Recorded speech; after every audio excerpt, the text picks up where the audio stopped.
Kemudian kesilapan mereka seterusnya, saya buktikan, saya kata, apabila Muhyiddin Yassin tidak melantik Zahid Hamidi sebagai mana-mana jawatan di dalam kerajaan 33 bulan itu. Dia tidak melantik Zahid Hamidi dalam kerajaan 33 bulan tersebut. Kenapa, tuan-tuan? Kenapa tidak ada pelantikan tersebut? Tuan-tuan, tolong share lagi. Tolong tag-tag lah 300,000 malam ni. Okey. Tolong 1.7k menonton kita. Terima kasih 10,000 menonton YouTube dan Facebook. Now, Kenapa itu adalah satu perkara kesilapan lagi kita kata? Pada waktu itu, dia tidak melantik Zahid Hamidi atas tujuan apa? Sebab itu saya kata, kita kena faham mentaliti bersatu. Mentaliti bersatu ni mudah, tuan-tuan. Nak bunuh UMNO, itu yang pertama. Dan bukan salah bersatu. Itu memang sebahagian daripada strategi politik mereka.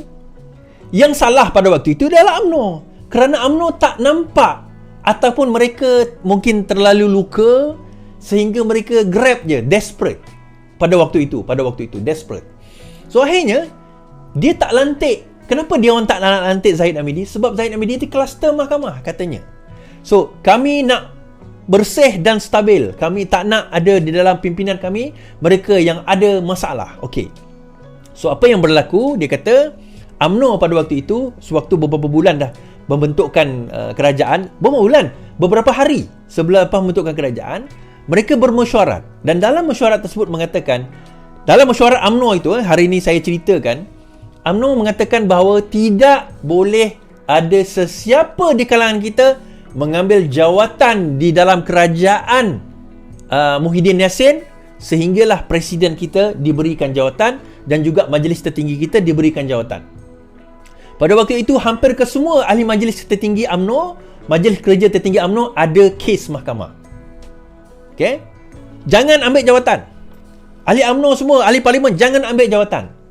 Namun begitu, bila dah setuju semua, dah dipersetujui dengan mesyuarat tersebut, ada yang tamak, ambil jawatan.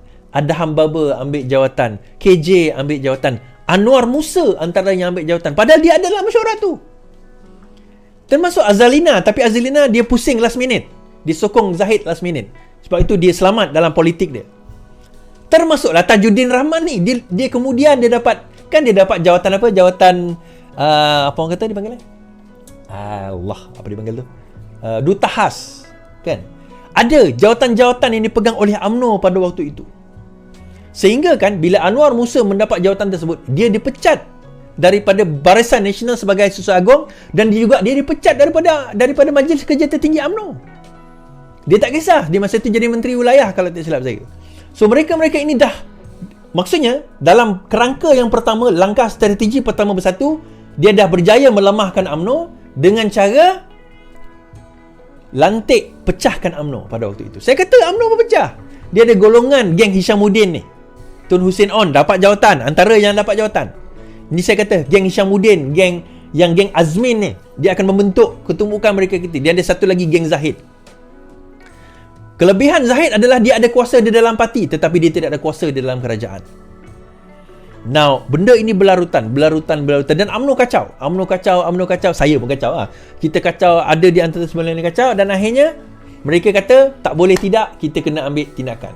Bila Najib dia dapati bersalah, bila apa orang kata masih lagi dibicarakan, kemudian Zahid pun dibicarakan walaupun tidak dapati bersalah dalam first case, dan second case tetap mereka semua dia macam dia di parade pada waktu itu dalam kerajaan. So test yang pertama kepada UMNO dan Bersatu adalah pilihan raya negeri Johor dan pilihan raya negeri Melaka. Dua negeri ini menjadi ujian kepada kedua-dua parti ini. Akhirnya telahan saya betul bahawa mereka sedang bergaduh teruk.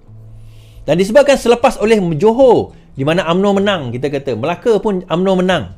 Pada masa itu UMNO merasakan dua perkara. Pertama, tiba masa kita kena ambil alih kerajaan, bukan perpaduan, kerajaan pada waktu itu. Kerajaan Muhyiddin, kita kena ambil alih. Itu yang pertama dia kata. I think dia berlaku sebelum ke selepas, itulah. Dan yang kedua, selepas, ialah kita kena bubarkan parlimen kerana kita sudah menang di Johor, indikasi kita boleh menang PRU. Itu kesilapan ketiga UMNO, di mana di Johor itu dia jadi batu aras bahawa dengan menang Johor, menang Melaka, mereka boleh menang seluruh Malaysia. Itu kesilapan yang besar lah dalam strategi politik. Namun, strategi yang mengatakan kita kena take over itu dah dibaca awal oleh Muhyiddin Yassin. Jadi Muhyiddin akhirnya lantik Ismail Sabri jadi Perdana Menteri dan bukan Zahid. Dia masih juga up to last minute memastikan bahawa Zahid tidak jadi Perdana Menteri. Kenapa? Now, apa benda saya cakap ni pun, yang ni saya ada respect dengan Zahid Hamidi. Zahid Hamidi, dia ada killer instinct. Yang ni saya respect dengan Zahid Hamidi, dia ada killer instinct. Sebaik saja pembentukan kerajaan baru, dia dah belajar dah. Okay, dia dah kalah sebagainya, dia dah tahu, okay, learn from mistake, bagus, Zahid dah belajar. So the first thing dia fikir, dia kata pertama, saya dah cakap dalam live saya masa sebelum pembentukan kerajaan Anwar Ibrahim, saya kata Zahid, UMNO tak akan bergabung dengan PN.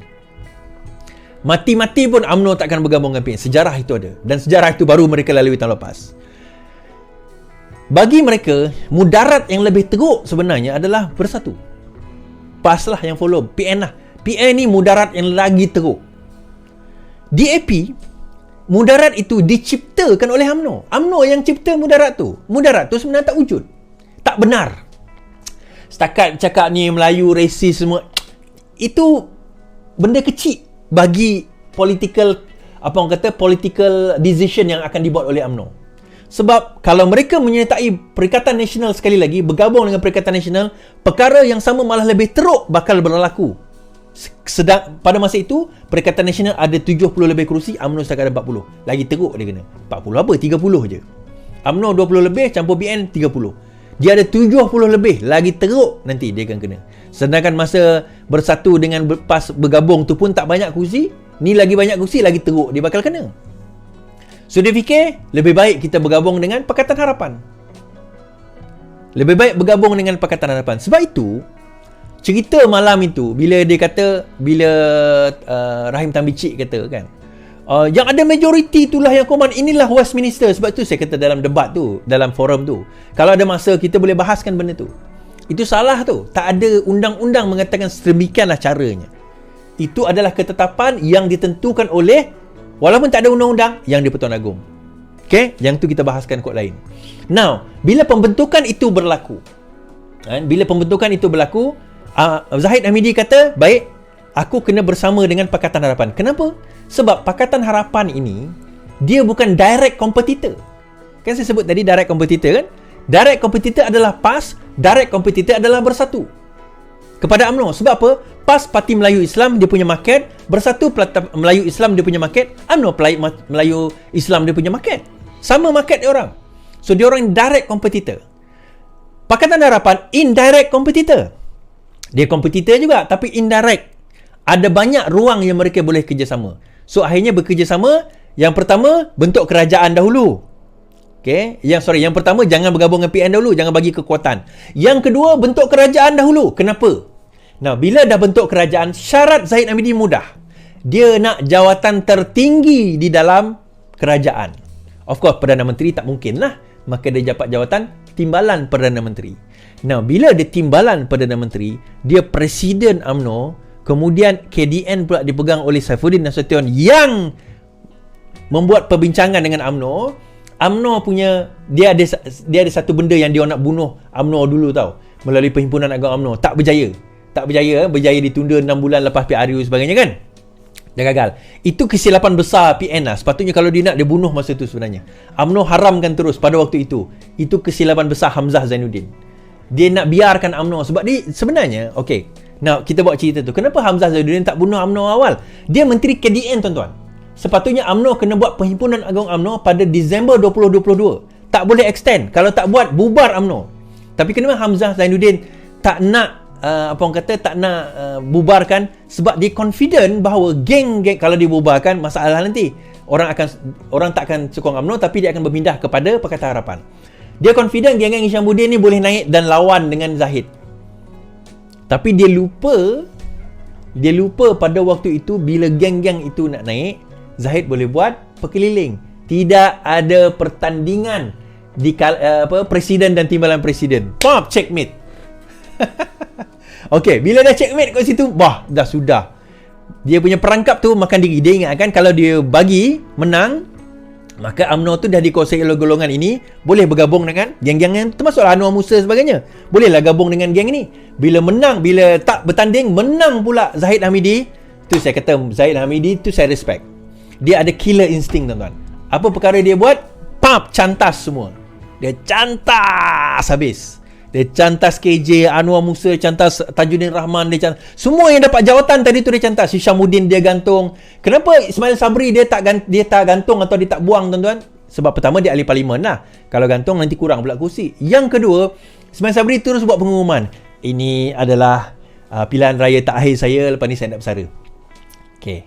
Hishamuddin tak buat pengumuman. Kalau Hishamuddin tu buat pengumuman, so bila Ismail Sabri dah buat pengumuman macam tu, okay, tak apalah. Biarlah dia. Kemudian yang kedua, dia bekas Perdana Menteri. Suka atau tidak, dia masih ada sokongan. Jadi akhirnya dibiarkan. Orang tua tu dia biarkan. So terus saya kata kesilapan yang ada sebenarnya bukan pada Ahmad Mazlan. Ini cerita panjang-panjang ni nak bagi tahu kesilapan tu. Bukan pada Ahmad Mazlan. Kesilapan awalnya pada keputusan golongan yang tak nak dengar cakap pemimpin Zahid Hamidi. Kalau awal mereka dengar cakap Zahid Hamidi, semua jangan ambil jawatan. Pada masa itu kerajaan goyang tau. Kalau kerajaan goyang, diorang ada say. Kalau semua berpakat dengar cakap Zahid dan tak tamak, macam cerita perang Uhud tu kan, Rasulullah kata jangan turun ambil ghanimah tu, tunggu dekat bukit tu, pemanah ni. Tengok-tengok semua duk ambil ghanimah, duk ambil dia punya harta rampasan perang, dia pun turun, habis musuh serang. Itu kelemahan. Itulah sebenarnya kelemahan. Termasuk Tajuddin Rahman ni, dia tak nampak. Dan tuan-tuan, saya nak bagi tahu, kekuatan sebenarnya bukan dengan gabungkan parti politik. Kau gabunglah PAS dengan UMNO dengan Bersatu, kau gabunglah. Dah bergabung dah pun pada 33 bulan yang lalu. Sewaktu mereka menjadi kerajaan tahun lepas, dah bergabung dah. Dah bentuk kerajaan dah pun. Tapi adakah mereka berjaya menyelesaikan konon-kononnya masalah Melayu? Bukan. Because itu bukan masalah Melayu. Masalah Melayu bukan gabung parti politik ni. Itu bukan. Masalah politik ini adalah apabila orang menggunakan bangsa dan agama untuk memecah belahkan. Kemudian disalahkan DAP. Melayu berpecah sebab DAP. Apa kena mengenai DAP pula? Engkau orang sendiri yang gaduh sama sendiri. Orang Bersatu kutuk UMNO, UMNO kutuk PAS, PAS kutuk UMNO, UMNO kutuk PAS, PAS kutuk UMNO kutuk Bersatu. So masing-masing duk gaduh sama sendiri. So kalau macam tu, kena bergabung lah. Dah bergabung, mereka takkan boleh. Saya dah cakap dah.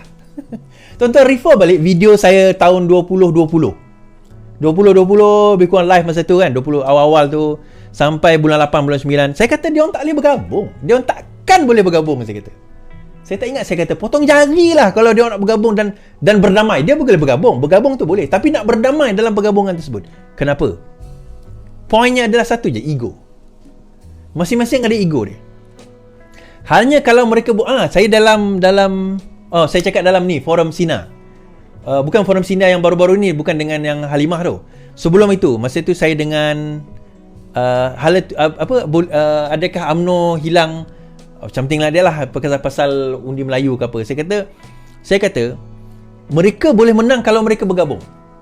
Tetapi nak bergabung tu tak boleh, melainkan dia kena ketepikan ego mereka. Dan saya tahu ego ni merupakan benda yang paling besar yang masing-masing takkan nak ketepikan. Masing-masing ada kepala di sini. Kan, selagi mana ego tu ada kat situ, susah untuk mereka nak korang cakap apalah kan, kita kena bersatu, kita kena, tak ada, tak boleh tuan-tuan.